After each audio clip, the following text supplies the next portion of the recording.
Well, Michael, I appreciate having you on. I guess just for people that don't know, you are currently running for judge, but I know you prior as a criminal defense lawyer because I've shadowed a case with you, and actually you just showed up to the office randomly, and that's how I met you. That's true. That is the origin story of this, isn't it? It is indeed.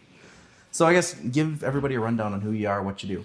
Yeah, my name's Michael Hughes. I am currently a candidate for Branch 3 Circuit Court in Marathon County, running for judge. In Wisconsin. In Wisconsin, Yeah. yes. I am an attorney. I've been licensed since 2008.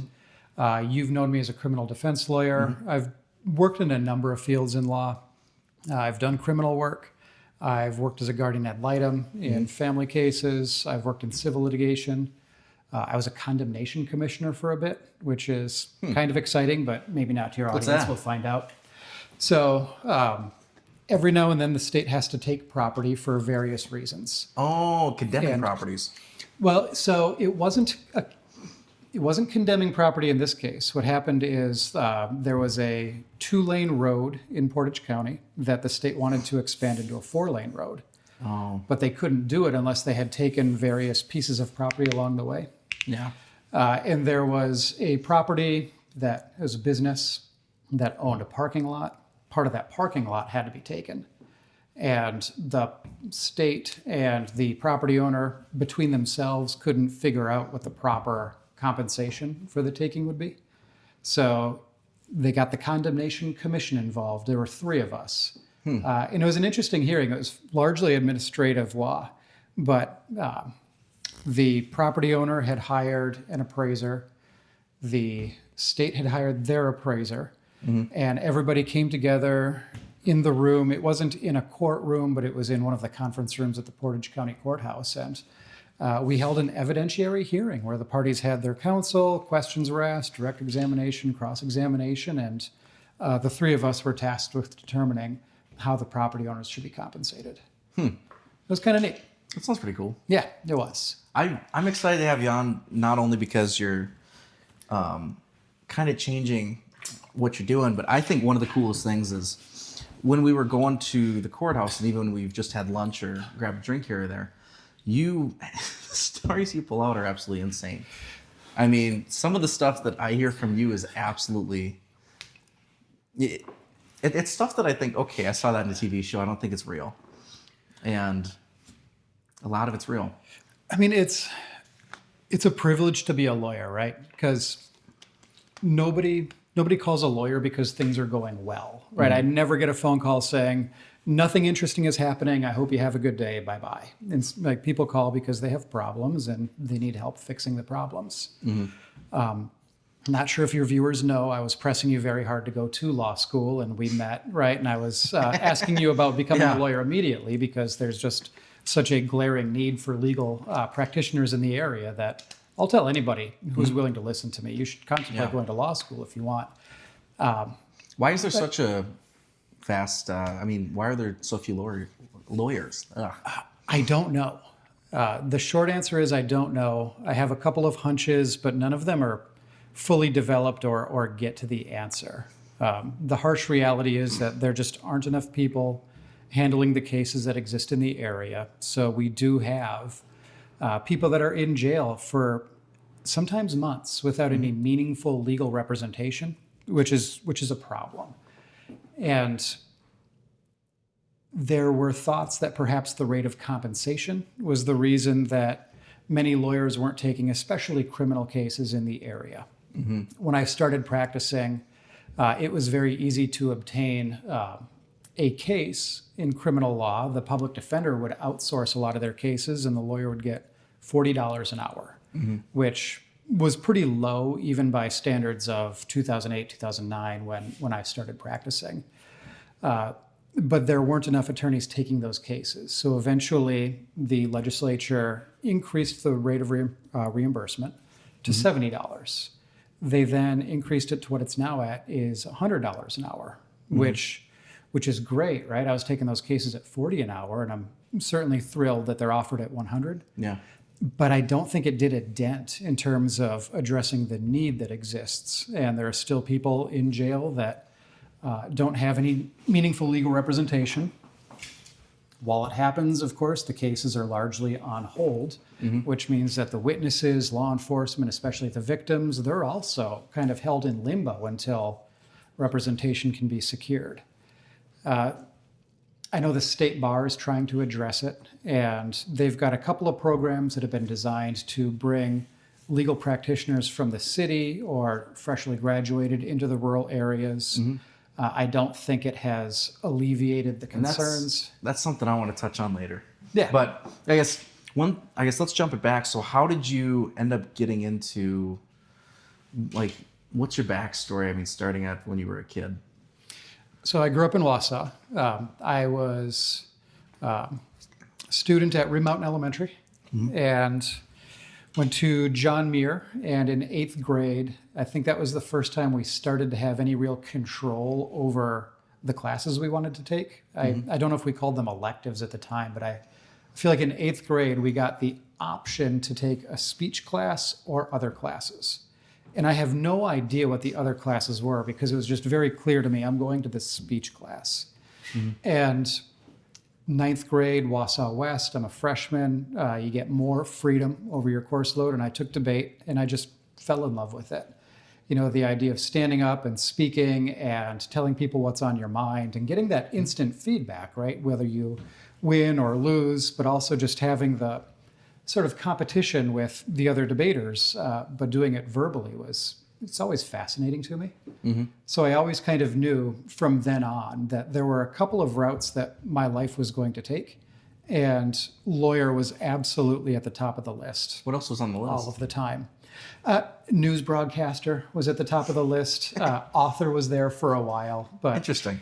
I just, there was nothing quite like getting up and speaking and having not just a captive audience, but also the opportunity for the give and take, just to figure out, right, like what happens with these ideas when people that are like-minded and interested, like, play with them, try to twist them around, or try to, right, figure out who can win the argument given a set of facts. It was really exciting for me. So I knew that I was going to be a lawyer since probably my freshman year of high school. Were you involved in, like, student government or anything? I didn't do much student government. I don't recall it having been interesting to me for a while. I think the first time I ever got interested in like anything even campaign related was when senior year we had to figure out who the graduation speaker was going to be. And that was left to the student body. So that was the first time I really kind of threw myself out there as like a, hey, please vote for Hughes situation. It went really well. Did you win? I did. I became the speaker. Yeah, it was a pretty neat time. I'm not sure what the student population at Wausau West is now, but I feel like back then there were hundreds of students per class. Graduation, I mean, it filters through like my own nostalgic lens, right? So I'm sure that I see it in my mind as more grand than it was, but I feel like there were thousands. Like there had to have been more than 1,000, maybe roughly 2,000 people at the graduation. So it was pretty daunting. You're on the stage, there's a sea of people in front of you, and everyone's going to listen to what you have to say. It was an incredible experience. That's awesome. So I guess tell me about, so you graduate high school and then you go to law school. Any cool stories around law school that are camera friendly? No, law school was a great time. I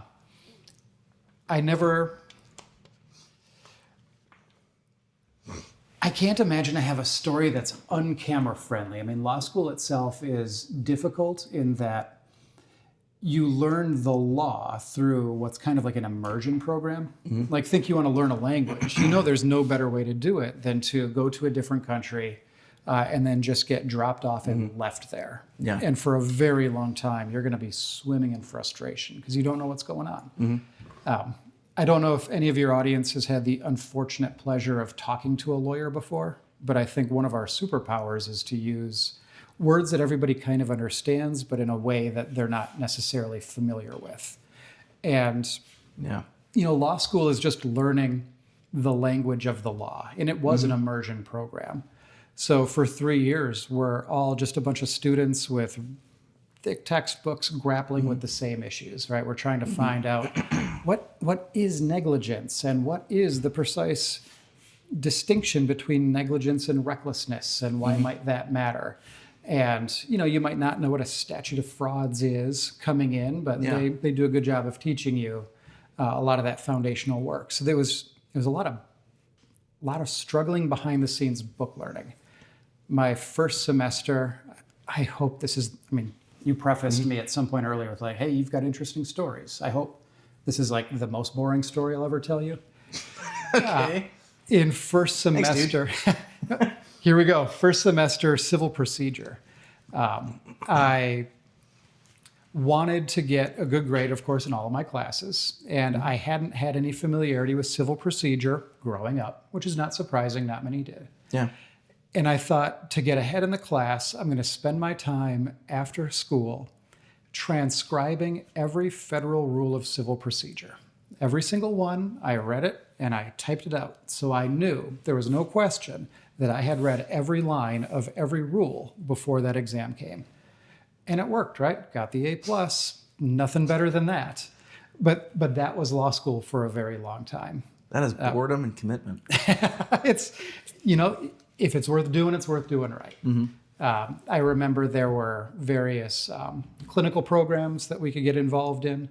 I was involved in the Legal Assistance to Institutionalized Persons program. It was an opportunity for students to go into prisons and meet with some of the inmates and sort of try to help them with their legal issues. So how did you do that, not being a lawyer? We operated under the direction of attorneys that were faculty at the school. So everything we did was guided by them. So you can think of us as interns in that process. Yeah. And I never filed a motion. I never litigated anything in court on behalf of any of the inmates. It was largely research-based. They would have these concerns, and we would go into the statute books, dive into the case law to tell them, here's why we think you're in this situation. And that was largely the internship, was just getting us more practical experience. One summer, I had the opportunity to work as an intern in the Wisconsin Supreme Court, and that was a lot of research and writing. I hope I can buck this trend. Hopefully this is my last boring story. I was on the state Supreme Court working there for a summer, and I don't know why this was the case, but that term, the Supreme Court had a number of stray voltage cases come across their desk. You familiar with Stray voltage?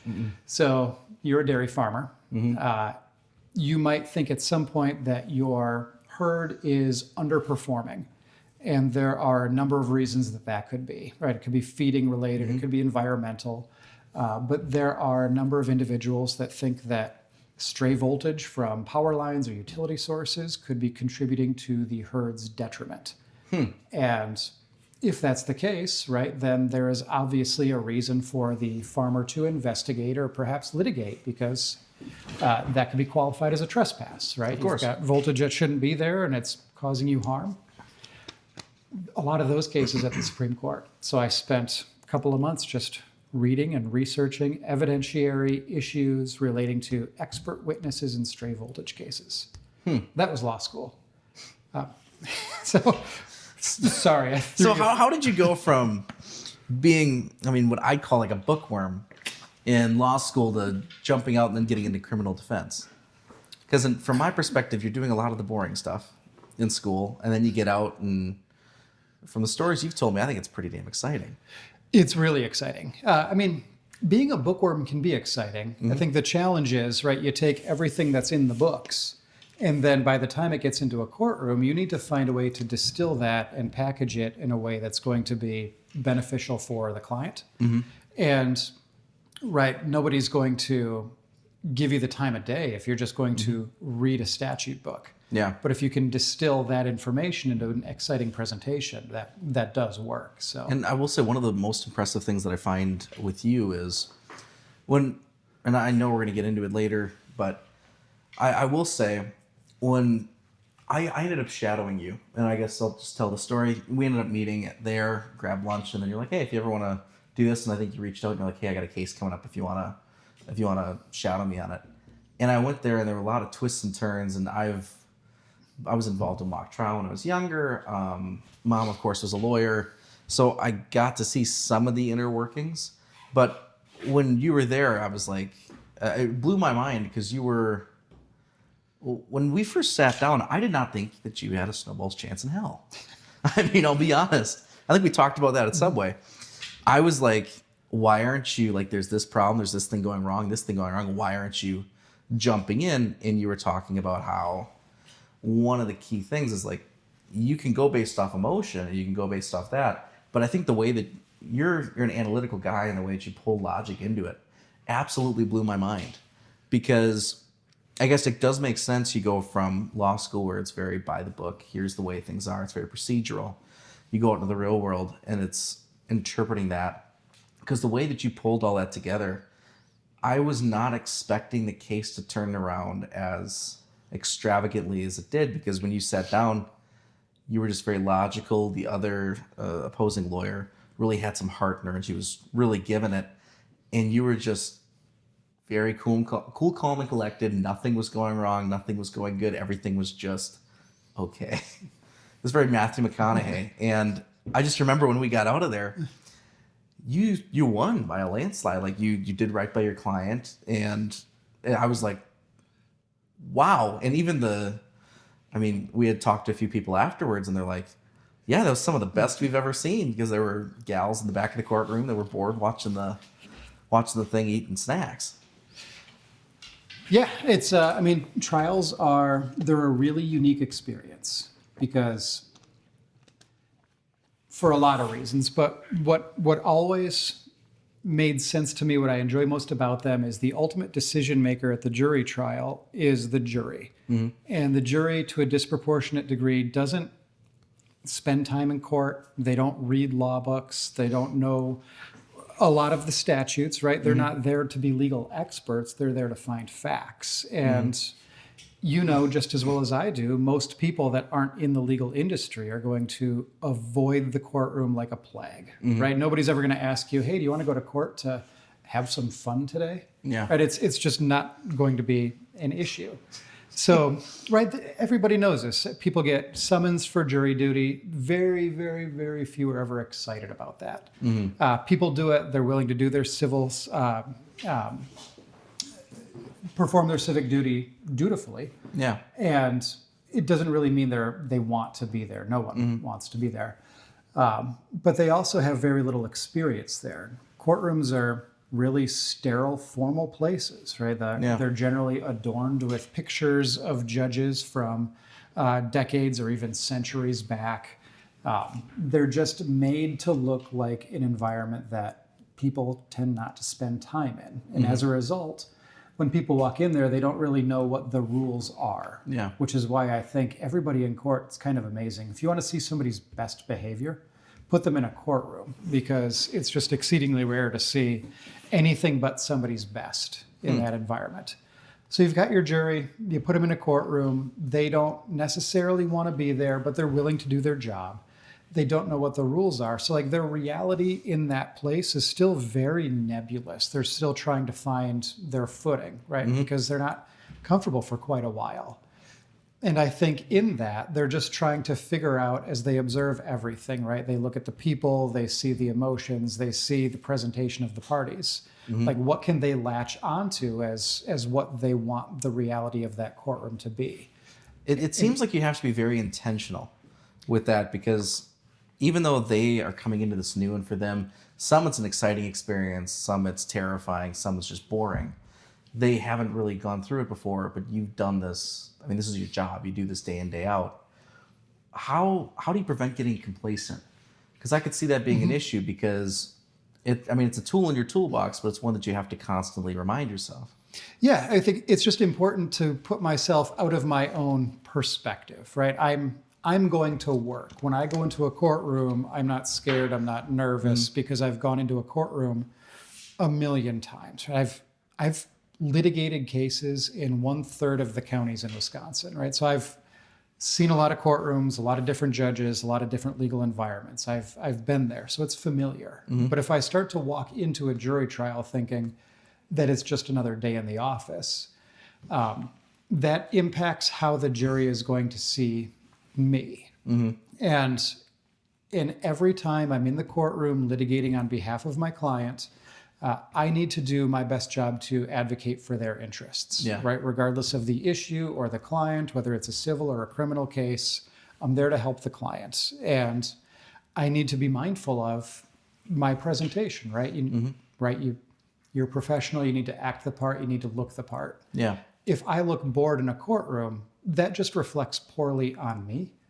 And the unfortunate part would be that if it reflects poorly on me, it may reflect poorly on my client as well. And I can't let any kind of complacency, which shouldn't exist in the first place, like negatively impact my client who's presumably got so much on the line. Does that make sense, or is that like rambling gibberish? No, I get it. I mean, it makes sense because at the end of the day, it's a theatrical performance. Like, it is a lot of what I would call mind effery. I mean, I'd use the F word, but your podcast, use what you want. It's mind effery at the end of the day, because in my mind, like, it's one of the things that when you're looking at sales, when you're looking at anything that has you in front of people trying to convince one person something or other, whether that be to buy your soap, whether that be that this person's innocent, whether that be that maybe they should go with number 3 instead of number 4. Like, in my mind, there's a level of theatrics to it, and there's certain things that you have to keep in mind. Because I know, like, I know people talk about, great example, and I knew this sales guy back in my past life when I was living in Indiana, and he would always tell us, he's like, if you ever shake somebody's hand, he's like, you push them away. And we're like, okay. And he used to be big in it was stock markets and stuff like that, big in finance. And then you got Trump on the other hand, that is a big, powerful guy. He's the president of the United States, but he pulls everybody in, and it's commonly known. And it's just all these little tactics and things like that play out, because I could tell you the guy that I'm talking about, very different from Trump, but they still both accomplish the same things with 2 different tactics. But it was a tactic. It's not a handshake. For them, it's a completely different thing. You know, when I've shaken a lot of hands, and I've never thought about pulling people in or pushing people away. Really? Yeah, never. Interesting. Never. I always think I need to make sure I'm making eye contact, and then make the handshake firm, but not so firm that I think it might be like painful. Oh yeah. And those are my concerns, right? I want to give a firm handshake, but I don't want to hurt the person, and make sure eye contact exists. I don't know if that comes off as gimmicky. I feel like, pull someone in all the time. You bring it to sales, and then we're going to take that back to trial stuff. I think there are a lot of attorneys that do try to think about how theatrical they can or should get their presentation at trial. I don't know if this is theatrical or if it's a defenestration of theatrics, but I've never thought that style was effective for me. I'm not a super demonstrative person, right? I have personality and charisma from time to time, but I do probably lead with the logic side of my mind. And that's the cool thing. I mean, in my mind, because other people don't. I mean, like I saw in that thing, but one of the things I would still call what you do theatrics. I mean, because you're still, regardless of it, if you're watching a puppet show and they're taking and doing a comedy versus a drama versus just a stale documentary, it's still a puppet show or a movie. And I'm not sure how deep you want to get, so I'm going to leave that up to you. But I know in what we were watching with with that trial, there was so much going on that you and the other lawyer both had control over.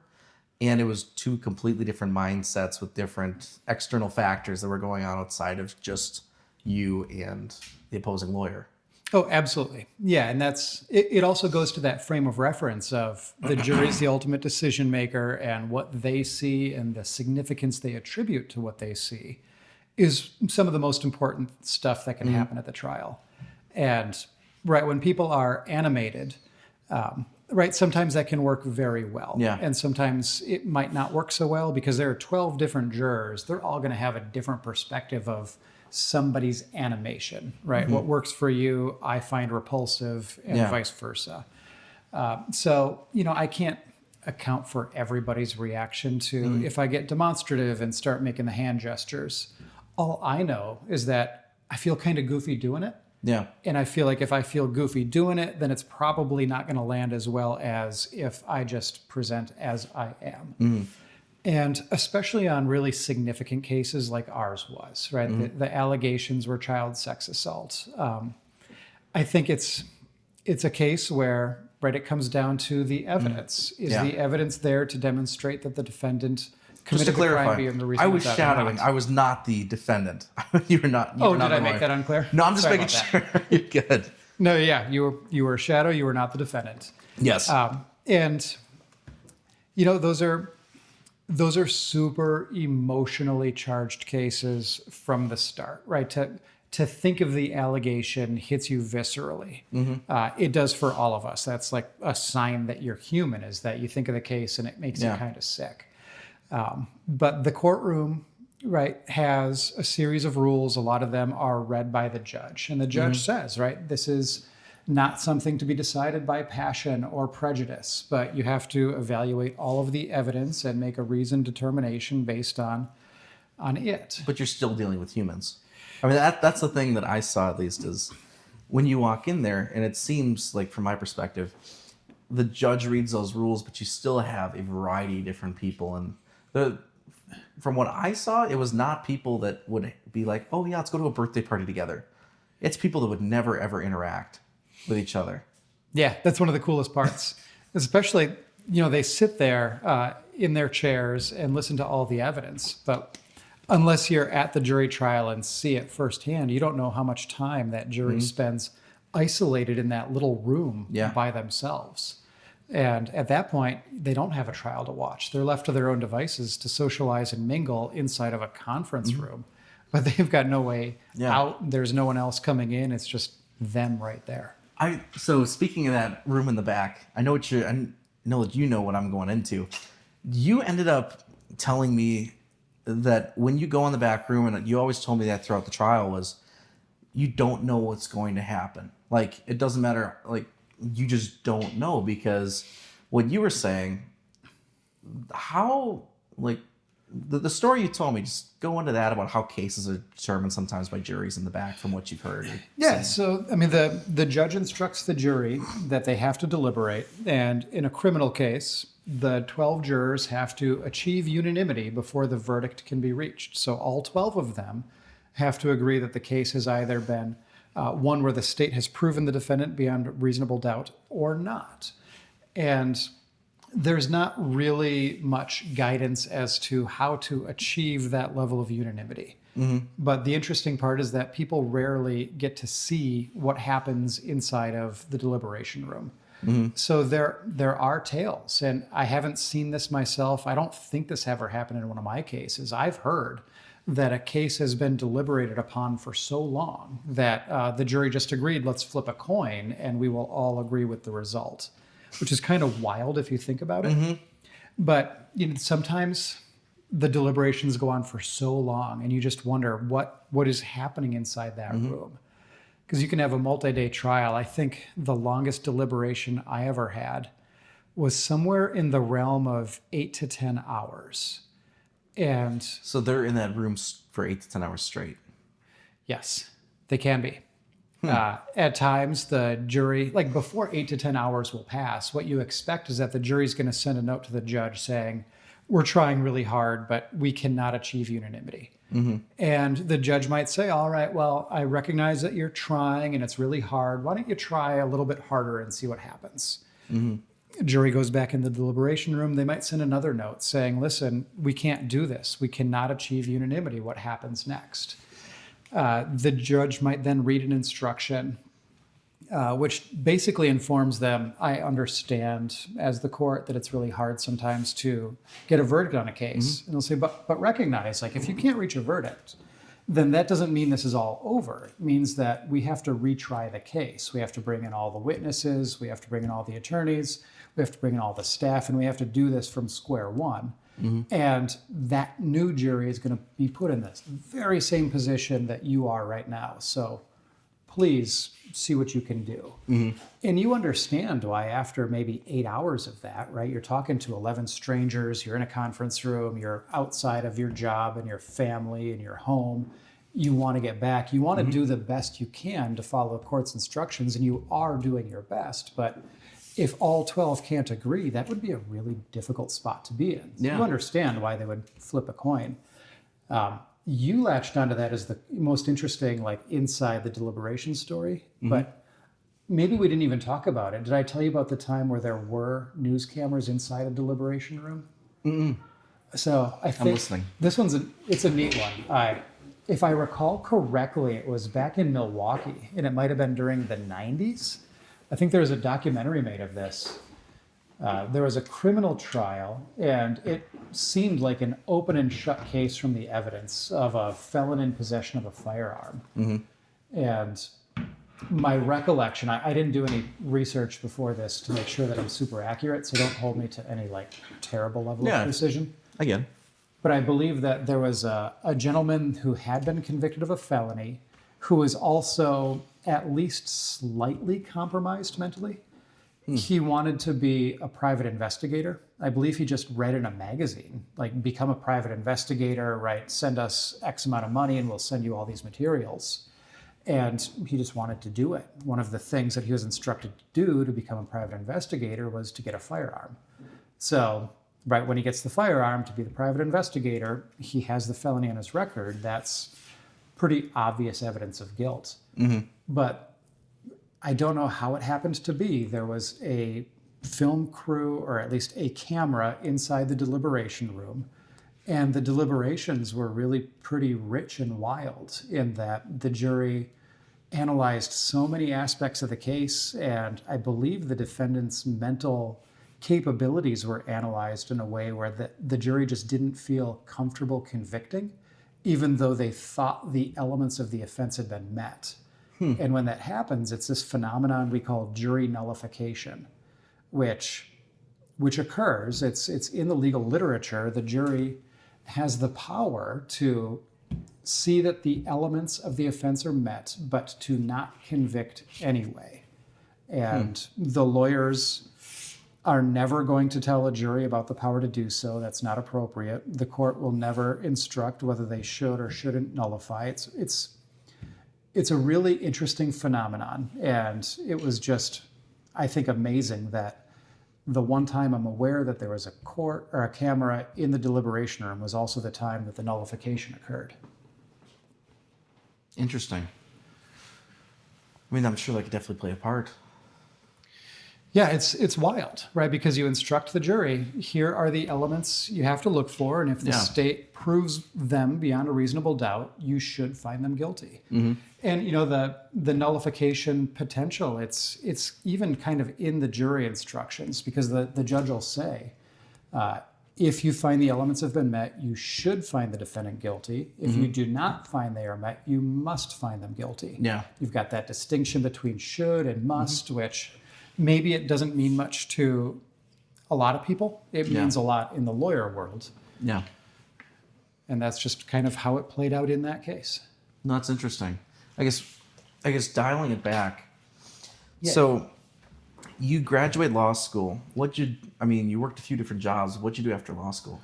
So I graduated in 2008. So it was a pretty harrowing time. There weren't many jobs to be had. Law firms were shrinking. They were not expanding. So I was scrambling, and I didn't know what I was going to do. And I ended up finding a firm in the northwestern part of the state that was hiring. And I interviewed with them. It went well. They hired me. And I worked with them for a couple of months. And then after that, I transitioned to working for myself in January 2009. So what did that transition look like? Because I know, and whatever you're comfortable getting into, but I think it's cool when, a lot of people have these like make or break moments where they're like, okay, I'm going to go into this for myself. Whether it be you work for a plumbing company, then open your own plumbing company, or you work for a law firm and start your own. Not as much, you didn't have a career field switch. It was just, you decided to go in on your own. What did that look like? It was of necessity. So I have the job, and it was an area I wasn't familiar with. It was a fine job. I really enjoyed the cases that were coming my way, but I don't know that I was a good fit for the firm, because I I tend to be deliberate. I tend to be, as you know, more logical than emotional or demonstrative. Yeah. I'm also not the most profit-minded person you're going to find. Like, I really love the law because it challenges me every day intellectually. There are a lot of lawyers that are doing better than me financially, but it's never been my thing. The leadership at the firm was very profit-centered. And they ended up... just to clarify, Yeah. what does that mean in your realm, in your space? So... Because that's one thing that I want to dive into too, because when you're talking lawyers being profit-minded, in my mind, it's different than like a sales company that wants to beef up their sales. It's a completely different mindset. Yeah, and I might have just my own natural aversion to the way that I think some people might handle a case differently than me, right? But you understand the distinction between cutting wide and cutting deep. I'm always going to be the kind of guy that cuts deep, right? So if I can take one case and spend a lot of time to figure out what are the issues and do all of the research to find something that might otherwise be missed, that's my happy place. That's my comfort zone. It's not a way to achieve a big profit, though. If you want to really achieve a big profit, you bring a really wide net, take as many people in as you can, and you don't give them that incredibly deep cut. And what kind of law were you practicing at that point? At that point, it was criminal and family work. And it was a lot of cases, but there were also these demands that I just weren't necessarily reasonable in terms of time frame. Like what? If you don't... No, that's fine. The case that really led me to believe like this is not my future. On a Monday, the case is put on my desk, and the manager says, "This is now your case. It's going to trial on Wednesday," which is, in my mind, an unconscionably short period of time to figure out what the case requires, do the investigation, establish the rapport with the client and the witnesses, file all the paperwork, and mount a meaningful defense. It wasn't comfortable. Yeah. But it was the obligation. The client certainly needed the help, and that was my case. So I spent all of that time between the Monday and the trial on Wednesday to prepare for it. You probably don't know much about University of Wisconsin, Madison Law School's cane throwing tradition, do you? Is that the one at the end where you throw it up in the air and if you catch it? So you got it. You were telling me about that. Yeah, so homecoming on your third year of law school, the law school gets everybody together at the football game, and we march across the field at one point, and we throw canes literally over the uprights, the goalposts, and lore has it, if you throw it and it lands on the other side of the upright and you catch it before it hits the ground, that you win your first trial. So I did, right? You got it. Fair, yeah. I also kind of waited, right? Because when all the law students are told, like, now go do it, everybody rushes in kind of a herd. And I was a little slower because I didn't want to get caught in the mess. You wanted to win your first case. I did. Oh my gosh. And if this is a way to do it, it's a silly superstition. But if I can wait for 30 seconds to, stack the deck, sure. Yeah. So I throw it, I go to the other side, I catch it. Lore has it, I'm going to win, right? I took that trial. I learned everything that I could in 2 days about the file, where our strengths were, where our weaknesses were. We go to trial on Wednesday, and we won. And it was just kind of an amazing experience. It was especially wild because, of course, I had no trial familiarity. It was my first one. Yeah. And even though I had been working with a firm, I was the only person at counsel table with my client. The managing partner was in the back watching from the gallery, but not at the table itself. So it was just a really neat experience, but it just became very clear very quickly. Like that's how the firm was going to be managed, and it just wasn't my comfort level of practice. So what did that look like walking away from the firm? So it looked really snowy. What I remember is I had gotten a raise immediately after the trial, and then that occurred on Thursday. On Friday, I was actually in Wausau hanging out and meeting with clients, and I think it was around noon on the Friday. I was in the Marathon County parking lot, the courthouse parking lot. Partner calls me, said that our professional relationship has gone as far as it could, And So they fired you. Yeah, over the phone, a day after getting a raise. Weird. It was really weird.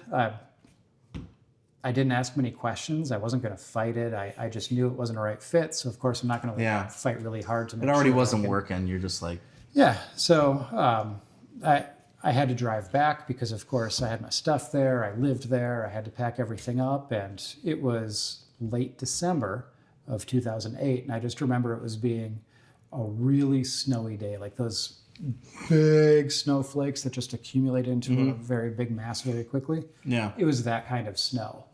And then at that point, I'm wondering, what next? Yeah. So I had some mentors along the way. And at that point, I knew that Stevens Point and Wisconsin Rapids in the center of the state, they were really quite under-lawyered. So wait, what was your mindset? I mean, you just get canned after getting given a raise. So it's like, we love you. See ya. Yeah. What's running through your mind at that point? I mean, I wasn't thinking much about that relationship and how it went south or what the implications there were, because I just knew that wasn't me, that wasn't my style. Mm-hmm. So, and what year is this? This was end of 2008, start of 2009. And you were saying that it was hard for lawyers to really get a foothold anywhere. Were you scared? I wasn't.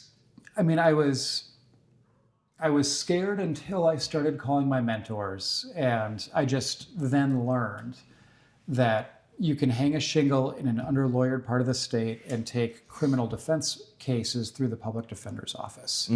And because I had already taken a few criminal defense cases and just had that trial, I knew that I could succeed in the field. And I didn't know what it would look like to build my own practice. It wasn't a glamorous start. I remember at that point I was paying double rent because I had moved from Madison to where I was working. So I was paying rent to where I had been working in that city, but I was still also paying rent in Madison. And I hung a shingle in Stevens Point. I was taking cases in Stevens Point, but I was still living in Madison because I couldn't afford triple rent. So you're driving back and forth between Madison and Stevens Point. That was the daily grind for a couple of months. Yeah. Is that about an hour and a half, 2 hours? It's about an hour and a half door to door. Okay. Yeah. Wow. I mean, there was no alternative, right? Yeah. I'm in this position. It's not great, but there's a way out. There's a way to make a career out of this. My friend actually, because I had a roommate in Madison. He's a buddy that I met in high school here. We've been really close ever since. But he and I were sharing that apartment in Madison. He took a picture of me one day as I was working. It was like sometime late at night. But I've got a corner of our living room set up as my office, right? So I've got my files, I've got my printer, I've got stacks of paper, and then I've got the books. And it was not a super glamorous start, but you still have the picture? It was mine. I do. Yeah. I fast forward a bit here. I'm now president of the Marathon County Bar Association, and we're trying to get new lawyers or lawyers that are in cities that are looking for somewhere else to practice interested in working here because the needs are so great. Yeah. So one of the local judges, my vice president, and I, we went down to UW Law School to present to a series of students just to demonstrate what kind of opportunities exist here. Yeah. And as part of that presentation, I showed them that picture. It's like, I don't know what your career is going to look like as it blossoms, but this was my start. And, it's not glamorous, but look at me now, right? I'm doing well. I have the career I've always wanted. I have these aspirations that I can now attain. And right? You start somewhere and you build up. And that was my origin story. I guess jumping it back though, so you're kind of working out of your apartment with a roommate. Yep. Down in Madison, trekking an hour and a half back and forth to meet with clients. Correct. What was the next step after that point? When did you actually say, okay, I'm going to take and make the move? The lease ended in the city that I had been working in. So then I only had to pay one rent, which was nice. And I'm not going to say the name of the city, but I will say it is a significant distance. Like this triangle is massive. Between these three locations. Put a lot of miles on the car for a while. Yeah. No doubt about it. Yes. But then as I'm paying one rent and I mean, the commute was a haul, right? Yeah. So I ended up just getting an apartment in Stevens Point, and then worked out of the apartment for a while until I found some office space, which didn't take long. It was just a couple of months. And I had an office space in downtown Stevens Point. Wasn't glamorous, but it was nice enough.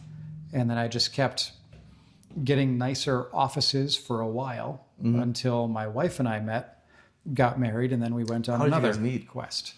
Ultimate Frisbee. Yeah. So I like this story because it's so strange. it's great. So I've played Ultimate Frisbee for a very long time. Champion. I have won a couple of competitions, but I mean, I'm the old person now on the field by far. But no, I can't believe I've been playing Ultimate Frisbee for more than half of my life, which is pretty wild given that I started when I was in law school. Yeah. Which puts in perspective how old I've become. But gray hairs are showing, dude. They are. No, so I met my wife through SPUFA, the Stevens Point Ultimate Frisbee Association. They were doing summer leagues. And I was on a team. And at that point, I was pretty well experienced. And one of the great things about the way the Stevens Point Association runs their teams is you don't pick your teams are given to you. So you come together generally as a series of strangers. Yeah. Of all kinds of different skill levels. So every team is going to have really experienced, very athletic players, and they will have also non-experienced players that don't know what the rules of the game are. And one of the tricks is, of course, find a way to build everybody up and mesh as a team. So I just remember there was a game where one of our less experienced players was having a hard time guarding her opponent. And I was on the sideline just trying to be encouraging, right? To give pointers. Yeah. I hope it came off as encouraging to her at the time, but I would just try to say, don't follow the person that's on offense that you're trying to guard. Try to stay in front of them. Try to anticipate their moves. Like general, this is how you play defense kind of tips. And at some point, the teammate that I was encouraging just looks at me. She's too fast. And I just remember thinking, like, who is this woman that's too fast? And sure enough, my wife, Megan, she's a badass. She really is. I mean, she's somebody I want to have on the podcast after you. I mean, even her Frisbee acumen is one of the least impressive things about her. And she was such a good Frisbee player. Just a natural runner. She's got really long arms. She caught everything. And she was just running us ragged as a team. So we lose the game, but there's a social aspect to Ultimate Frisbee. And in Point, everybody goes to a sponsoring bar, tavern after the games. And that's where she and I met. And we started to talk, and things went exceedingly well. So what did that look like? You just walked up, you're like, thank you for beating us? No, you say nice game, and it goes from there. Hi, I'm Michael. Nice. Yeah, quite the pickup line, right? Hi, I'm Michael. I'm impressed. Hey, it worked out. As you know, I'm not a gimmicky person, right? Yeah. So you wouldn't be surprised that I led with probably something stoic and logical. Even killed guy, no. It doesn't work for everything, but I know it's authentically me, and that's Nothing good wrong with enough. that. So you jump from, you're moving up offices. At what point do you start getting involved with partners? Like bringing in partners to the law firm or getting involved in... So that getting partners was a very recent phenomenon. I didn't have anybody working with me per se since just this last year. March of 2025 is when I first had partners. I had office share before. So what did that look like? So we would have a big office with separate rooms, and we would split the rent. Think of it as roommates. And you guys were all practicing the same kind of law? Most of the time, yes. Yeah. Interesting. Yep. So we still have to make sure that, we don't have conflicts of interest in our case, right? I can't represent like a victim in their case. But yeah, those are easy enough to manage. But it was just sort of like a business roommate situation. So when did you guys, what did the process look like to actually, because for people that don't know, you got a law firm like, say, my mom's, that was Raphael Offices. but then you've also got like Smith, Bob's, and Schmeling or something like that.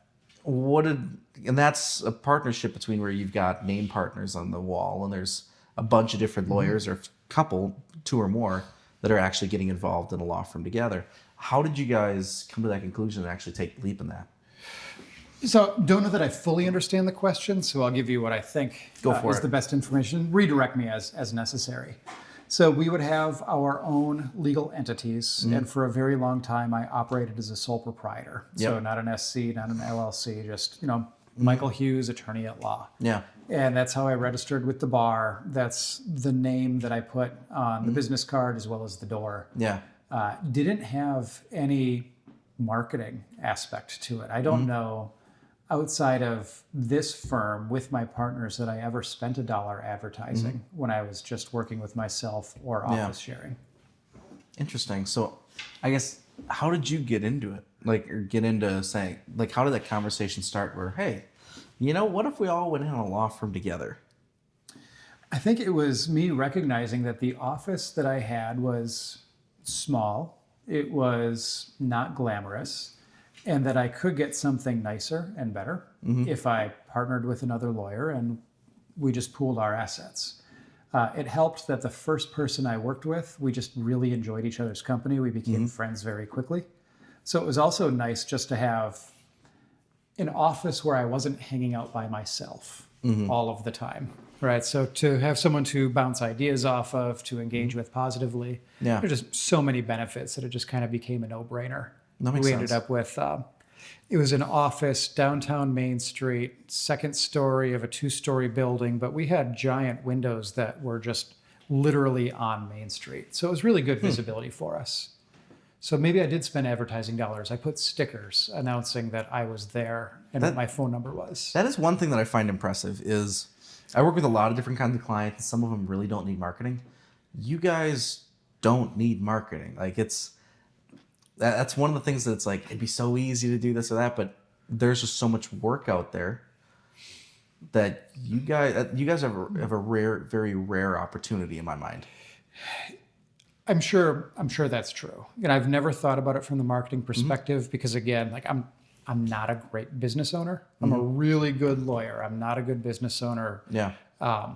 Word of mouth and referrals has always been very beneficial. So it's not uncommon for us to get a call, hey, attorney X said you did a good job, or I have a friend who you've represented, they said you've done a good job. And that's been the bulk of the private work that I get coming in. And like you were saying, though, there's such a small, when it comes down to lawyers or criminal defense, there are so few of them that the market, would you say there's just not enough, there's more than enough work to go around? Oh, it's not just criminal defense. Really? Every area of law that you can think of, I think we could use more of in this area significantly. To that, I will say, I remember I was over at the State Bar Solo and Small Firm Conference over in the Wisconsin Dells, and there was a lawyer telling us that north of Wausau, a lot of these counties, there's like one lawyer per county, like once you start getting up there, and you can basically walk on, and they aren't specialized in things because there's one lawyer. You're doing criminal defense, you're doing estate planning when people die, or you're taking a look at litigation between, fight between Bob's Tire Shop and Susan's Auto Body Repair. So I guess let's just jump into that conversation we talked about at the start. Why, like, what kind of opportunities open for people? So do you know what a guardian ad litem is? Yes. So to those that don't, it's an attorney that represents the best interests of the children, often in family law cases. And just to clarify with that too, it's they're required to come in. Basically, they are the child's lawyer-ish, and they're brought in those cases. It's not something where, I guess, give a little bit more of a description there. Yeah, so let's just say hypothetically we're dealing with a divorce case, and we've got a man and a woman, and they've got children, and they're divorcing, and they each have their own lawyer, and they each have their own idea as to what life should look like for the kids post-divorce. They have to sort out the custody and the placement issues. The courts will want a guardian ad litem to be appointed, which will be an attorney, but not for either of the parties, but for the best interests of the children. And they're there to advocate then for the best interests of the children, regardless of what mom or dad or anybody else that's interested in the case may want. Yeah. And as part of my presidency with the Marathon County Bar Association, I have been involved in meetings with the state bar where other bar leaders come together and we just discuss issues, and the lack of attorneys is a prominent discussion point. There was an individual, I believe she was from the Forest County area, representing that up north, there have been divorce trials where guardian ad litem representation hadn't been effectuated. They couldn't find someone to. They couldn't find lawyers. Correct. So then you've got these children who, right, need the representation. Their best interests need to be identified and advocated for, but So what do you the do? resources aren't there. It sounds like the trial went on without that representation. That's a scary thought because, I mean, you're talking the mom and dad that are going back and forth. And from my understanding, because mom didn't touch divorce law with a 10-foot pole, because it gets nasty. If you read up anything on divorce law, if people get involved in divorces, it just gets nasty. Like There are a lot of emotions in family law. Exactly. And the kids, it's kind of like if you start fighting with, the way that I equate it to, it's like fighting with somebody with politics. Like they may actually make a good point, but you're too entrenched to actually listen. It could be something as simple as, you know what, I think he was actually a nice guy. No, he was not. He was not. He was a terrible man. And it's like, maybe he was. And with this, I think it's the kids at the end of the day, I think, are tossed around, and that's where you see kids start having issues in school and social problems and stuff like that from my perspective. Yeah, I mean, divorce is always tough, especially on the children. And if the system is going to function well, we recognize that both sides of the divorce are going to have their representation that are going to zealously represent the parent's interest, but it's only the guardian ad litem that can take over and zealously represent the best interests of the children. So, Yeah. you know, you always want that to be present. The legal shortage has also reared itself, you know, predominantly in the criminal stuff, in the criminal field where, right, you've got somebody that's in jail for months without a lawyer. And I think it's easy to kind of be dismissive of that because I think there's a general sense that nobody got themselves investigated, arrested, and incarcerated without some level of guilt. And I understand that sentiment. But I think we also know that that case can't move forward through the system until there is somebody to represent the interests of that defendant. And Basically, if there's no lawyer, you can't have a trial.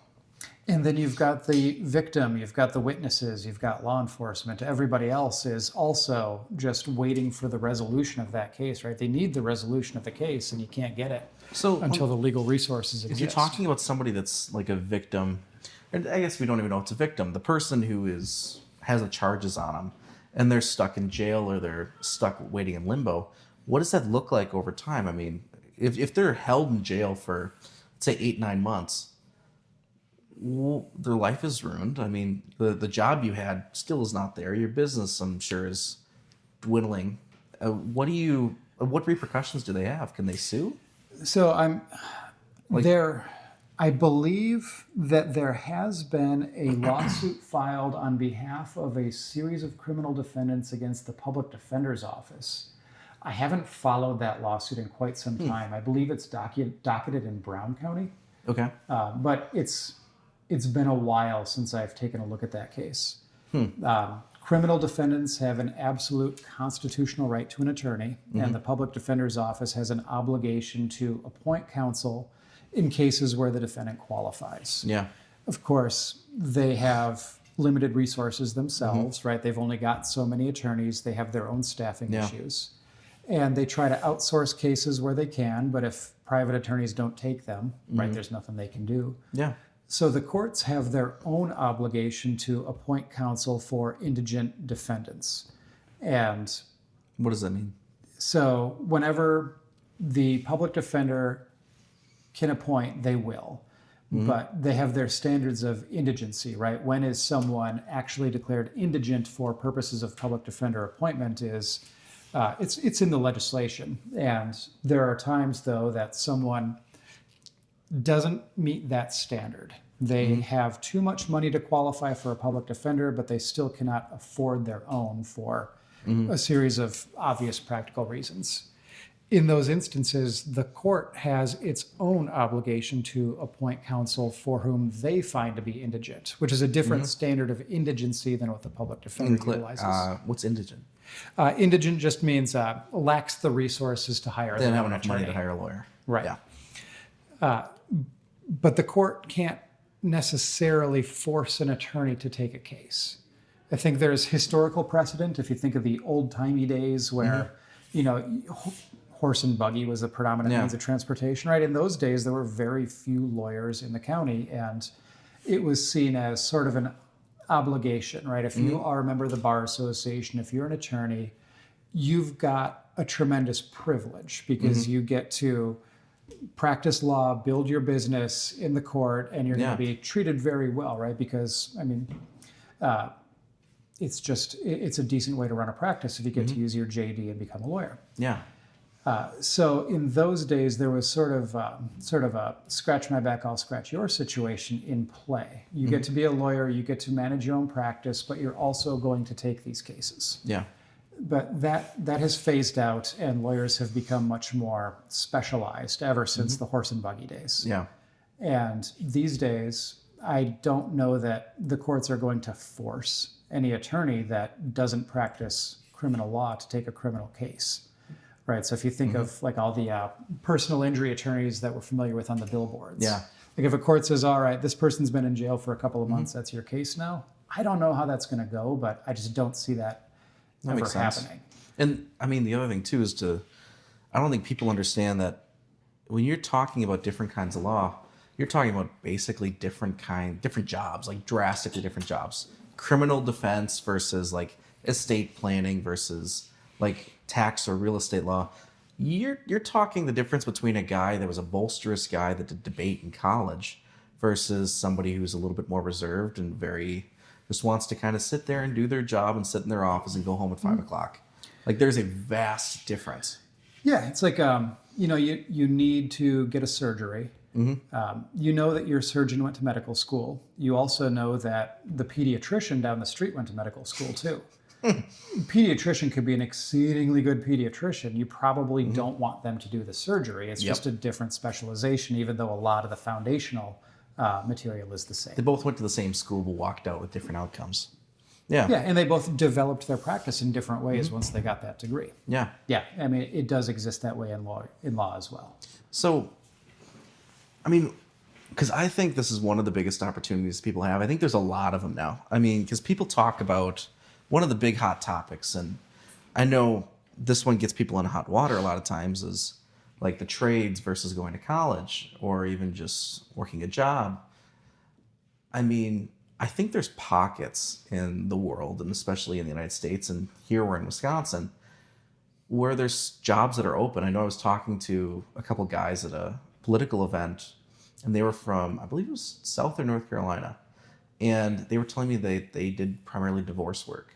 There were 3 buddies who opened up a law firm. They were busy in the middle of nowhere. And they are dressed in like really good stuff. Like their shoes are really expensive. Like they're wearing good watches. You know they've got the money to spend. And it's shocking to me that this isn't more public, that people could take an opportunity like this, go to college, pay off their debt, and they could walk anywhere across the state and basically have their pick of the litter. But unfortunately, people decide they want to go to the bigger cities. And you can correct me if I'm wrong, but this is what I've heard from lawyers, is a lot of these guys want to go to the bigger cities, and it's great. Especially, I mean, you see this a lot with women too. And I'll bring that up because mom is a lawyer. She's, of course, a woman. But so she gets the opportunity to talk to people. And when they go into law, they want to go work at these big prestigious firms. Working at them is kind of, I'd equate it like similar to the music industry. I mean, the music industry, you don't say, hey, I want to go play guitar. No, you say, I want to play guitar, so that's why I'm scrubbing the floor with a toothbrush. When you're looking at the legal profession, it's kind of the same way. I mean, you're doing a lot of like menial tasks. But the other thing, too, is I was talking to Representative Brent Jacobson when he was on my podcast. And he talks about how he was working out at a big prestigious firm and you're just miserable. He didn't have a life. He just went home and slept, went right back into work. And it's great if there's a passion for it, but when you're working like a machine, at a certain point, you got to turn it off. Because how do you do that having a family? I mean, life is all about making choices and dealing with the consequences, right? Yeah. I think, people have to figure out what's best for them. And what has always worked for me is recognizing that I love working as a team, but I don't necessarily want to be in a team where it's, I have a small sphere of authority here and everyone else has their small spheres and there's no real connection in the middle. Yeah. And that's why I like having a case. It's my case from start to finish. That's also why I think I'm going to be a great judge, because that's what you need in a judge, is to recognize, what the positions of the parties are. But that's where the buck stops, right? And you've got this file and you need to, for yourself, figure out what the answer is, provide the ruling so that the case can be managed appropriately. Makes sense. I liked living in the cities when I was young, but I realized that, I always wanted to have a family. That was always part of my plan. And I went to undergrad at University of Pittsburgh. It was a great place to be as a younger man. I wouldn't want to raise my kids in an area where I just couldn't have, the amount of land that I want or access to the green space that I want.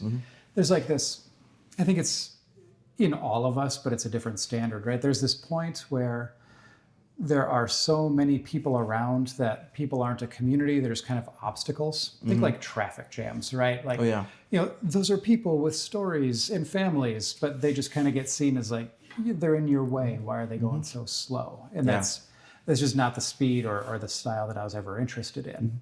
Growing up in Wausau, I knew as a young man, like I need to get out in the world, see what else is out there. And, that old joke, like it's a nice place to raise a family. Like it was always said disparagingly by me and my classmates when we were young. But then, then we had kids and we moved back home and I realized, no, this is a really great place to raise a family. And we're so glad we made the decision. But obviously there were a couple of twists in the path before we got here. Yeah. You ended up here and you're happy. So it's a results-oriented system, man. Ain't that the truth? So why, we've talked about your legal career. Why the heck are you running for judge? This was something that you told me this over the first time we ended up grabbing lunch. You're like, yep, I'm actually going to be running for judge. I'm like, okay. Why? There are a couple of answers, a couple of them short, and then I'll give you the longer version. It's an opportunity to strengthen and improve the courts. And I think that there are ways where the court system is very effective, but I think it can be made more efficient. I'd say dumb that down, because from what we've talked about, in plain English, there is a lot of, there's so many inefficiencies and bullshit that happens in the legal system that a lot of it's not even corruption. It's basically just inefficiencies. There's the problem that starts out as a snowball and turns into a boulder. Yeah. So then I'll just give you the long version. Go for it. When you're an attorney, and it doesn't matter what you're practicing in, right? I've had this experience when I was guardian ad litem or in criminal work or in civil litigation. You take a file and you figure out what's in the file. And what you have to think primarily is, I have a client, they have interests that I need to represent. Therefore, I need to figure out how to use the material in this file to win. What is the path to success? And that's been great, right? I get to use the debate, I get to use the public speaking, and it's been a very rewarding and meaningful career. But now there is an open position on the bench, and that's going to be more aligned with my skill set and my mentality, because as judge, you open the file and you're not thinking about representing a party's interest. You're thinking about getting the answer right. So I open the file and I figure out, given the legal frameworks, what is the correct answer? So that when I make decisions and issue rulings, I know that I'm getting the law right, I'm resolving the case correctly. And I think that's what's beneficial for the community and something that I can provide. It's a way to orchestrate a position of leadership that aligns with my skill set and my interests. Because frankly, I'm in my 40s, right? It's time for me to buckle down, and I have this opportunity to have a meaningful impact in a way that I'm also passionate about. Because I've always loved the law and the way that it works, but it's time for me to move beyond representing a party's interest, because I have the opportunity, right, to make sure that I can keep the community safe, that I can make sure the Constitution is preserved, that I just get the cases resolved correctly so that everybody gets the answer and the cases can resolve and the disputes can be resolved, and people can, of course, achieve whatever they need to after the rulings are made. No, Does that make sense, or is that gibberish? I mean, makes sense. Some of it I think is campaign gibberish, but Lay it on me. I think the one thing that I would say, just to kind of dumb it down and put it into plain English for people, I mean, it's the things that you've told me. I think the legal system is it's very convoluted, at least from my perspective, and people that don't get it. I mean, as a lawyer, you understand that everything's procedural. But to the lay person, I don't think they really understand that when you walk in, there's a lot of depending on the judge you have, determines a lot of the outcome. People think, oh, well, it's the politicians that make the laws. I can tell you not to grab that. It doesn't mean that anything's going to happen. What happens if you grab that? And what happens if you don't grab that? Like, that's kind of where the judge comes into play. And I don't think people truly understand that what you're electing, and even though it's sexier and hotter to elect a mayor or a governor or a president, but I mean, a judge, you could very well be in front of a judge, and it's not because you're accused of killing somebody. It's not that crazy. But let's say you have a land dispute. Let's say that something came up where somebody's saying, this is my property. And it's like, well, maybe it's not. Maybe you buy a car and it turns out it's a stolen car. Like, all these different little things could pile up. And I don't think people truly understand that when you're looking at a judge, you want somebody who's going to look at the letter of the law. Because otherwise, if you go based, and that's one of the reasons I like you one of the reasons that I support you is you're analytical. And that means that you're not going to throw a lot of emotion into it, because I've seen and been in lawsuits before where the judge is like, well, I kind of want to make both sides happy. And when it's like, clearly there's one side that's right, whether it be me or the other person. And just to clarify, I've been right every time. But sure. Yeah, thank you. But I look at a lot of these, like even a landlord and a tenant. It's very simple. The person didn't pay rent for 6 months. They go into court, and there's different ways that judges can rule. I mean, you can rule in the letter of the law.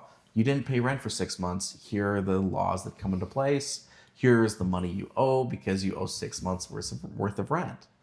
Or there's the other side of it. Well, I guess let's split it down the middle. You only owe 3 months of rent. And I don't think people truly understand that. Yeah, and I don't know. I mean, you're right in that I think the judicial branch of government is the least accessible of the three branches, right? We see, especially in Wisconsin, those ads for the executive or the legislative branches all the time, every political campaign. Not many people really dive into judicial elections, especially at the circuit court level, because again, people try to avoid the courthouse like the plague. I think that's just a ubiquitous feeling.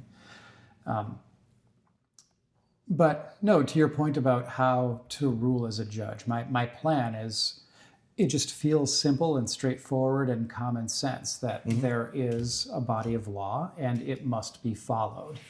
And the question for the judge is never, what do you want the law to be, or what should the law be if you get to make it? The question is, what is the law, and therefore how does it apply in this case? And that's my job. Yeah. And that just, it feels very easy to me. So I don't know if that's an adequate answer, or if it helps you understand where I'm coming from. No, I get it. I mean, it's apolitical too. I mean, that's one thing that we were discussing earlier regarding the campaign a bit, is political strategy and stuff, because I do a lot of political marketing, and there's certain positions that, there's a political aspect to it, because if you're hiring a governor, or not hiring, if you're electing a governor or you're electing a congressman, they are lobbying on different beliefs. And when you're looking at those different beliefs, when you're talking the local level, I mean, you're talking mayor, you're talking judges, you're talking city council. I mean, a lot of this stuff is pretty basic. It's not really political. The only politics is whether Bob should have his chickens in the backyard or the front yard, you know? And I think that's one of the things that I actually like about you is I don't know where you lie politically. I've hung out with you a bit, and I can like, okay, I can get a read on it. And I think that's one of the cool things because I feel confident knowing that you're not going to go in there with a political bias one way or the other. Because what people don't understand about politicians is they're not absolutely Republican or absolutely Democrat. They're Republican and they're conservative and they've got some liberal beliefs, or they're liberal and they've got a couple of conservative beliefs. I very seldomly see people that go towards one side or the other. And I think that's one of the things that's going to make you a great judge is you're looking at the letter of the law. Your job isn't to go make new laws. I mean, we elect congressmen and governors and people to get involved in that down in the capitals and Madison and DC. But in Wausau, I mean, this is the everyday stuff. This is the stuff that has an impact. Well, and I wouldn't even say it's just Wausau stuff. I would say that circuit court stuff requires that apolitical level of judicial attention. Yeah. Because everybody that comes into court has a dispute. And, right, some of them are something we can easily see as incredibly serious, right? A homicide case is obviously very serious. But because I've litigated so many different types of cases, right, from speeding tickets up to homicides, civil stuff, property takings, like I know that by the time a case gets to court, everybody feels to them that that's a very serious case, right? You might minimize something saying, oh, it's just a speeding ticket. But to that person, it means something very seriously because the easy route is to, pay the speeding ticket and move on. But if they take it to court, they feel that there is an issue that deserves to be addressed and litigated. And there are three branches of government for a reason. And we need the legislative and executive branches to be quite political. Because, they need to figure out what direction they think their constituents need them to move. They need to write laws. They need to find which ones to enforce over the others. But we also need a very apolitical branch that just doesn't get involved in that type of decision making because we're not there to be a redundancy of the others, right? Everyone's got a unique role to play. And the judiciary is just paramount to recognize there is a dispute. There is an answer, and it's a legal answer. It's not going to be emotional or it's not going to be political because there's this concept. I'm not sure if we've talked about the Latin phrase stare decisis. Have we ever talked? Never have. So, there's Latin in law, and it pops up in interesting ways sometimes. But stare decisis, I think, roughly translates to something like let the decision stand. There has been a legal decision that has been made. It's something that we need to rely upon. Because when you're going through your everyday acts in life, you want to know, am I doing the right thing? Am I making the right decision from a legal perspective, right? Is this legal or not? You want a really clear answer on that before you go and perform any act. So the law needs to be apolitical because there needs to be a sense of whether something is legal or not, regardless of the judge's political philosophy. Because politicians are going to come and go, political agendas are going to come and go, and the tides of politics, especially in Wisconsin, they change constantly, right?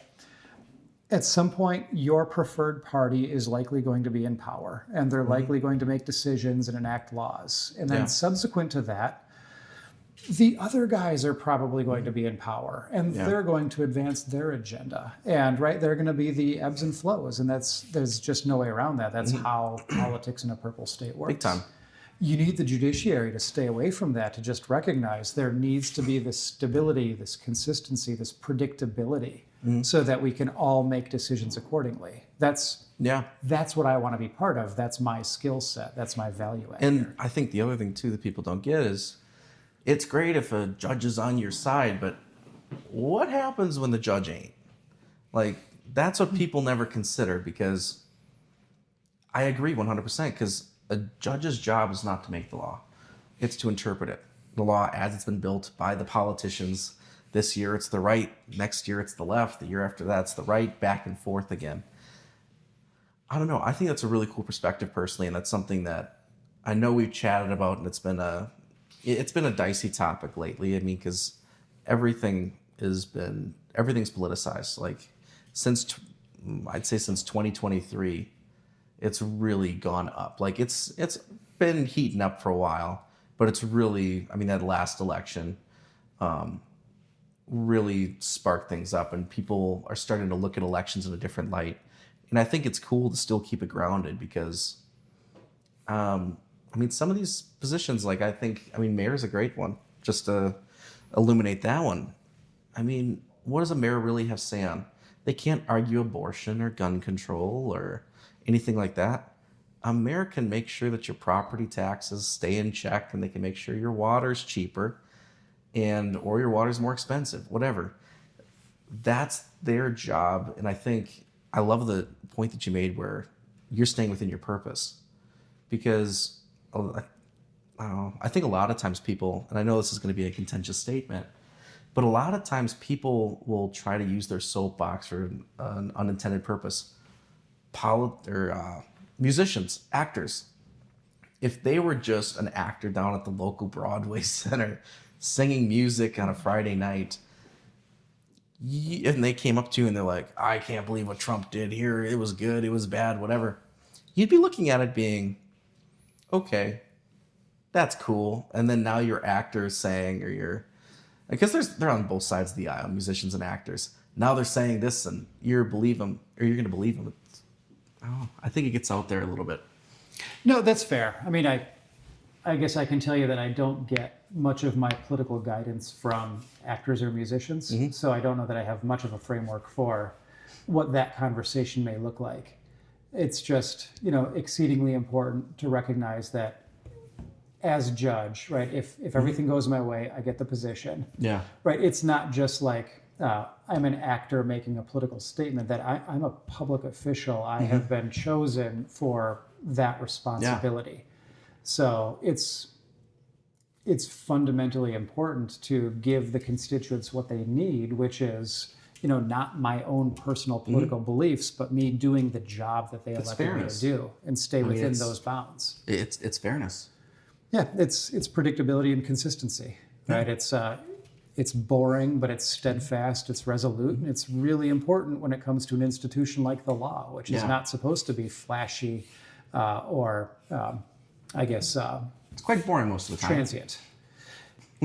To a lot of people, I understand it is. I think it's fascinating. We haven't gotten to the exciting stories yet, but I assure your audience they're out there. I guess getting ready with some of this, I do want to ask you before we close it out. And I know there's attorney-client privilege, so you can't go into detail on a lot of things. But are there any cases that are absolutely just incredible stories, or stories from your time in practicing that you think are just, because you've told me a few, and I want to give you the stage to kind of tell some of them what you want to, but there is some cool stories out there.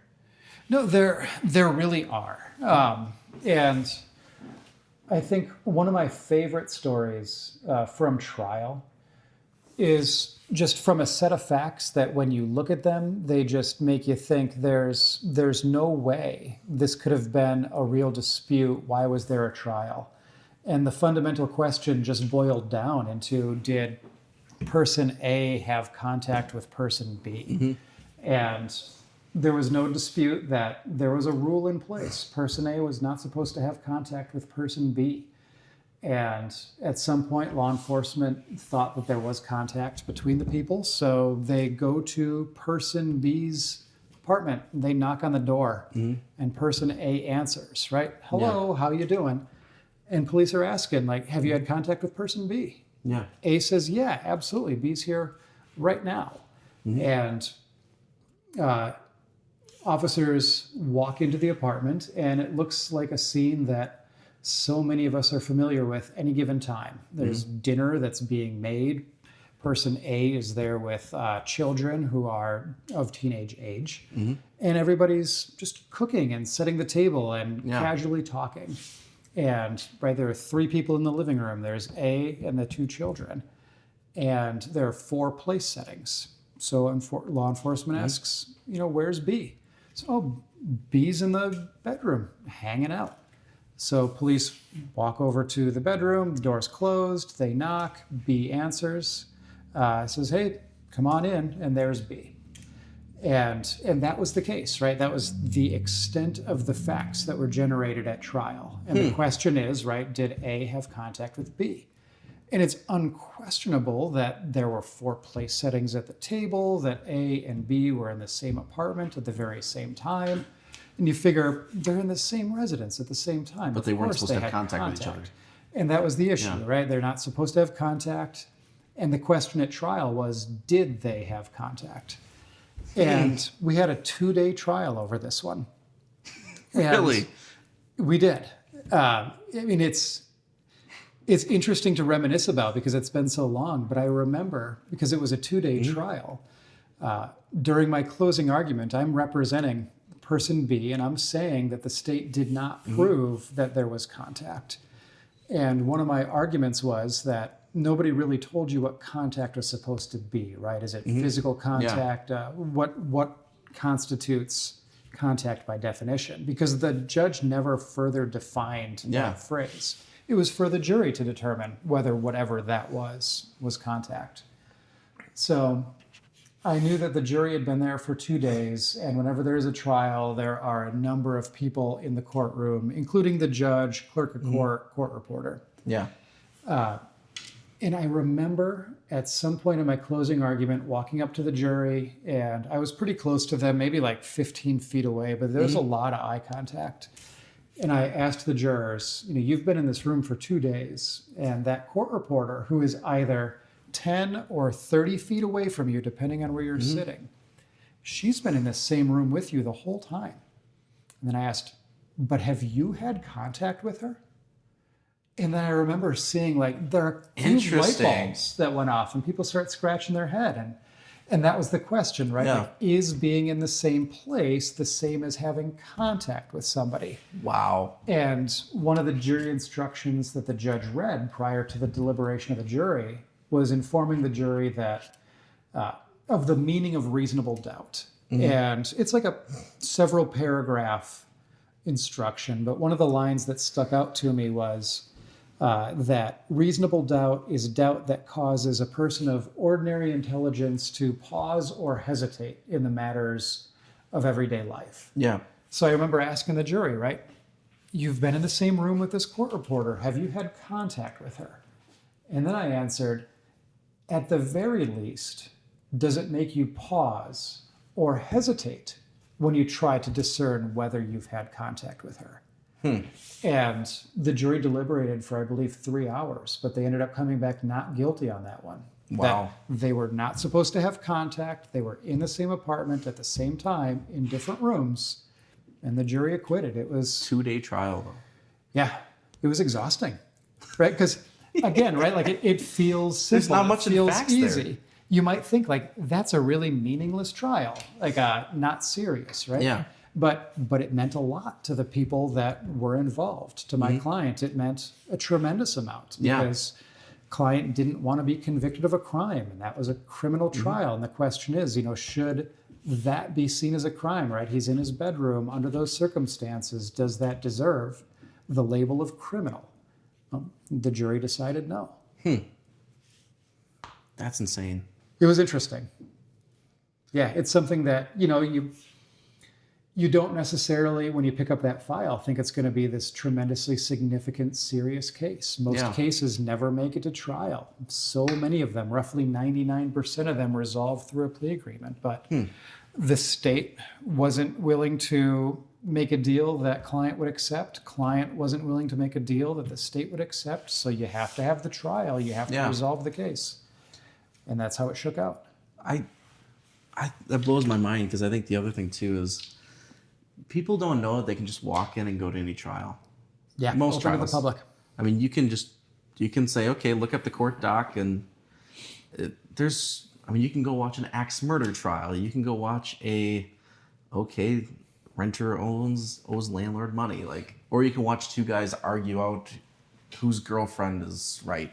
Yep. Like there's so much that you can do. And I think especially in a time like this, I mean, people think there's no opportunities out there. You can go be a lawyer, or if you're bored, the trial we were at, there were older ladies literally sitting in the back eating snacks, just watching the trial. Isn't it great? It was incredible. I'm like, it was not what I was expecting. But the best part is when you got done with the trial, they walked up to you, they said, "We've seen a lot of trials, but that was up by the car. You're a very impressive young man. We're proud of you." And I'm looking at this like, and it was like a ceremonial thing that they did. It was. I think what I really enjoyed about it, right? You and I have very different personalities. Very much. And you are very well suited for the marketing aspect because you're demonstrative in ways that I'm not. You're very eager to inject emotion positively, especially, I'm certain, for the people that you work with and for. I appreciate it. And right, it's not my personality. I'm a lot more laid back, a lot more reserved. So as we're talking throughout the course of breaks during the trial, you are finding areas where you think I would have been more persuasive had I been more demonstrative. Yeah. And I'm trying to say, like, that's just not my style. I'm always going to keep it a bit more relaxed than that. Yeah.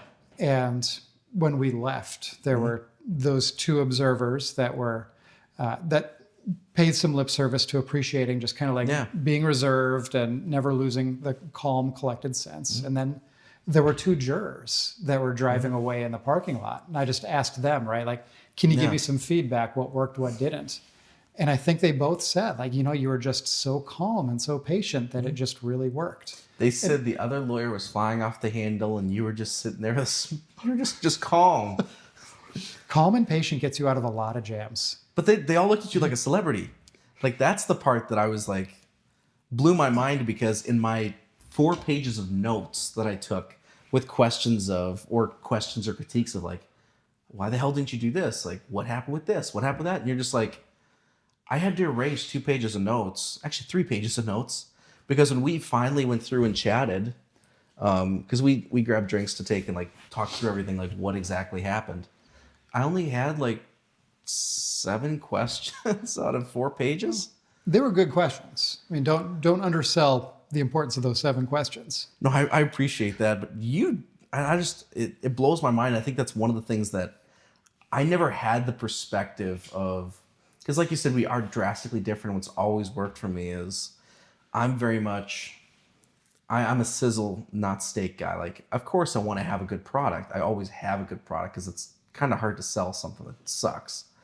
But it comes down to, I'm very this and that, but your perspective, I never understood it. I've worked with sales guys before that I'm like, how do you make money? And I worked with other people. It's like, how do you have a business? And you walked into the courtroom and they looked at you like a celebrity for just being calm, cool, and collected, being analytical in a job that I would have expected you want a bulldog in. Everybody's got a style. And I think the most important part about trial advocacy is to remember that, like, the authenticity for me is paramount. I mean, that's always going to be rule number 1 is be authentically yourself. Because you've got 12 jurors listening to and watching everything that you're doing. And if you're not confident in what you're saying and doing, like that shows. And it's never going to show to the benefit of your client. Yeah. Right. So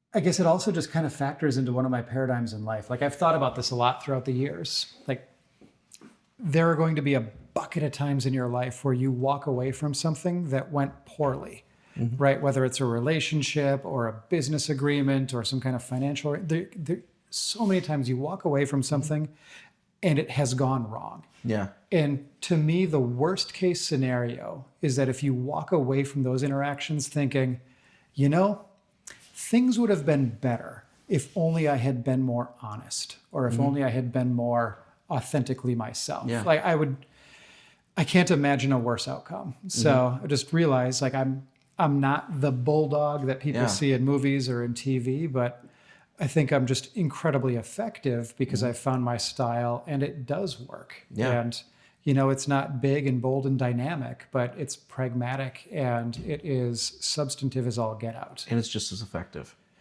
That's, I mean, you're right.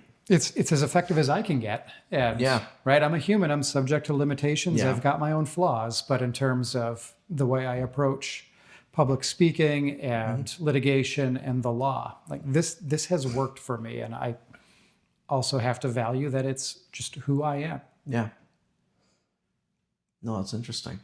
I'm impressed, and that's one of the reasons that, I fully support you on the whole judicial run. That's one of the things that I fully endorse. Anybody that's asking me or anybody that wants, there's a few people that want my opinion, but I'm not that big yet.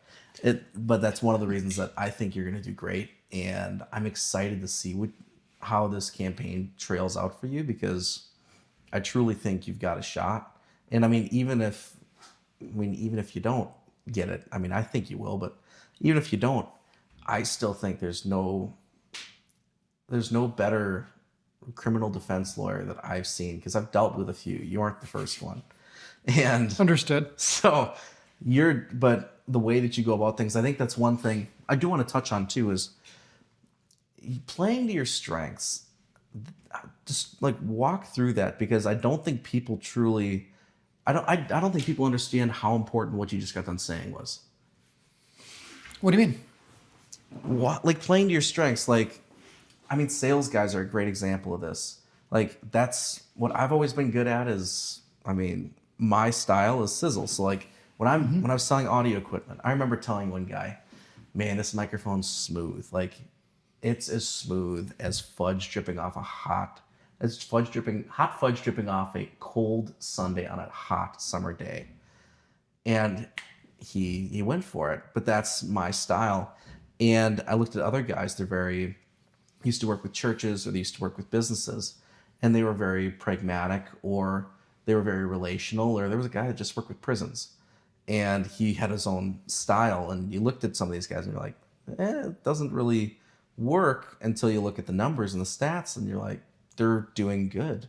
They're making a very good way. They're making a lot of money doing what they're doing and playing to their strengths. And I think a lot of people, especially seeing online, they think that they need to be this or need to be that because that's who this person is, or that's what this person's telling them to be. But I think you're proof to the contrary. And to be fair, I have no idea what I would look like in a sales job. Right? I'm lucky that the marketing aspect of my performance is not terribly highly valued. And I did preface most of this conversation with the understanding, like, I'm not a good business person. I'm not profit-minded. And I know that if I had been profit-minded, then I have to shift the things I do to effectuate that profit-mindedness. Yeah. Which then, of course, shifts the way that I handle cases and manage my career. And I've just, I think, been very good at finding what I like, what brings me joy, and just focusing on that. Yeah. So, right, I like to take really complicated legal doctrines and sit and think about them. And I realize it's almost nobody else's happy place, but there's just something about getting lost in that really works for me. It's like sort of that, what is it, Gordian's knot? Do you remember that? I've heard of it. So was it Greek? Was it Roman? I forget. It's very old. Yeah. But, right. There's just like, there was so much to the knot that it was virtually impossible to detangle. But really complicated legal issues make you think, and they frustrate you because they're so challenging and there's no easy answer. There's a right answer in there somewhere. Yeah. You just have to take the time to sort it out. And right, that's my quest, is figuring out how I can manage these intricate intellectual exercises. That makes me so much happier than bringing in a paycheck. And, you know, I have a family to feed, and of course I have to pay the bills. I recognize that. But, you know, I just couldn't imagine waking up and going to a job that I wasn't incredibly thrilled with. And therefore, it's just very easy for me to, right? I have a luxury. I'm in an industry where I can do so many things because the needs are so great. So I can manage the practice in a way that brings me joy. And I just, I've chosen to do that because it makes me happy. Yeah. But I don't know if it's supposed to sound that simple and easy, but I to think me, it I think is. it is. I mean, I think whatever you're happy doing, you got to do. And I know everyone's going to say, I mean, everybody says, well, that's a lot harder than you say. It really isn't. I mean, you look at the legal profession, you can walk in here and you've got a handful of different jobs right out of the gate, drastically different jobs. But the biggest thing I think with you is, because a lot of people are going to be like, oh, bad business owner, this or that. What people don't understand is, I mean, look at like Vincent van Gogh. He was a dick. I mean, I never hung out with him. well, back in my day. But no, you take a look, like all the things was like, he was radical, he was crazy, but he was an artist. And I think that's one of the things with you that I don't think people truly get. You aren't staying up at night reading legal documentation in college. And I don't think you're taking, I mean, you can take some big money cases, but taking like the cases that they find intriguing, if you're looking at more of a business owner, because like me myself, I'm a business owner. I love the business aspect of things. When I work with businesses, the reason I got into marketing is because I get the opportunity to grow a business.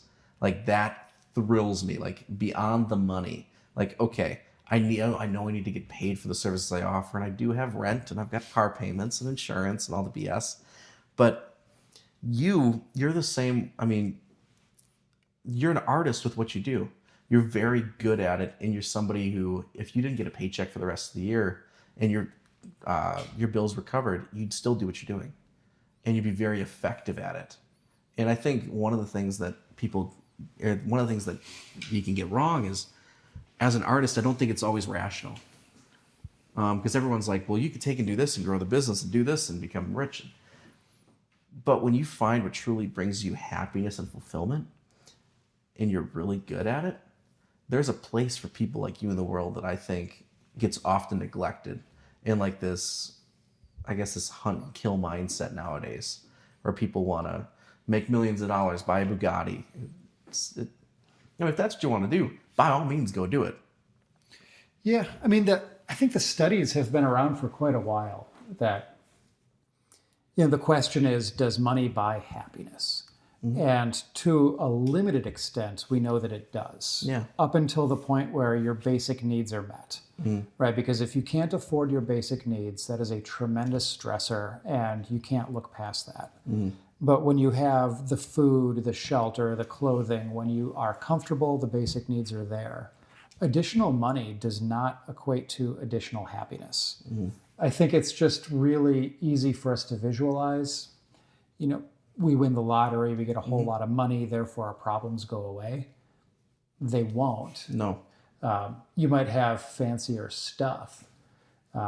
I forget what the phrase, my wife has a great phrase for the concept that when you buy things, you acclimate to and normalize those things very quickly, right? So you get your Bugatti. Yeah. But then you've got your Bugatti, and it at some point doesn't turn into that really special thing. They're diminishing returns. You stop polishing it. Next away. thing you know, you spill a drink in the side console, and there's a little splash there. Yeah, or you want the next thing, right? Because you have to chase that thrill of the excitement of acquiring the new fancy thing. And so I've never been interested in that. My wife and I say we like to focus on experiences, not things, because all of our great stories, all of our great memories, they don't come from buying anything or from some specific paycheck. They come from, like excitement and adventure of just going out and taking the kids to places we've never been. We're starting to travel more with our kids now, and it's not about acquiring stuff. It's just about having these moments of connection that mean so much to us that we'll draw on, that the kids will draw on. I'm probably rambling now. No, you're good. I trust you get it. No, you're good. I mean, because money's a tool. Like, that's the thing that people don't get. I remember I was working, my first job was Culver's when I was a kid. And I remember this guy's like, I've got 10 grand in my bank account, and my goal is to get it to 12 for no other purpose than just to have $12,000. And of course, that's back when minimum wage could like still pay for you to take a girl out to the movies or something. I remember those days. Yeah. Yeah. Long time ago. And I look at that, money's a tool at the end of the day. I mean, I do think if you're a car guy and if you've got a hobby, whether me, it's guitars or watches or things like that, yeah, okay, buy a new guitar, get a watch. I mean, but you're right in saying it doesn't equate to happiness. Money's a tool. It gives you the opportunity that if you want to go drive out of state, and I think that's one thing I want to touch on quick too, is people don't get that the U.S. is kind of, it's large, but if you wanted to go down to Texas tomorrow for the weekend, you could go down there. You could take the weekend off and do it. If you wanted to go visit the Rock and Roll Hall of Fame in Ohio, if you wanted to go see the mountains in Denver, you could just get an oil change on a Friday, leave Friday night, take Saturday and Sunday over there, come back early Monday morning. Things are accessible, and money, all that paid for was the gas, paid for the food, the oil change, and maybe the insurance on the car. At least in my mind. But no. Yeah, but you have the opportunity to choose who you're going to spend that time with, right? And that's the important part. Yeah. So, yeah, I know that I could make more if I chose a different area of practice, if I managed my career in a different way. There's no doubt I could make more. I wouldn't be as happy. Yeah. So, right, it's part of the calculus.